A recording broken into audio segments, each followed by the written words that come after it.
Pension പണം നൽകാഞ്ഞതിന്റെ ദേഷ്യത്തിൽ കൊല്ലം ചവറയിൽ കൊച്ചുമകൻ മുത്തശ്ശിയെ കഴുത്തറുത്ത് കൊലപ്പെടുത്തിയ അതിക്രൂരമായ സംഭവം നടന്നത് ഇന്നലെ രാത്രിയാണ്. ചവറ വട്ടത്തറ കണിയാന്റയ്യത്ത് തെക്കിയതിൽ വീട്ടിൽ സുലേഖ ബീവി എന്ന 70-കാരിയാണ് മരിച്ചത്.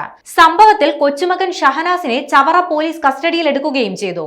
കൊല്ലം ചവറ വട്ടത്തറയിൽ ഇന്നലെ രാത്രിയോടെയാണ് അതിക്രൂരമായ സംഭവം നടന്നത്. സുലേഖയുടെ മൃതദേഹം കട്ടിലിനടിയിൽ നിന്നുമാണ് കണ്ടെത്തിയത്.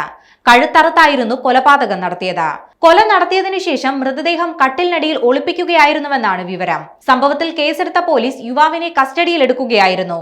സ്ഥലത്ത് പോലീസ് എത്തി തുടർ നടപടികൾ സ്വീകരിക്കുകയും ചെയ്തു. വീട്ടിൽ വെച്ചാണ് കൊലപാതകം നടത്തിയത്.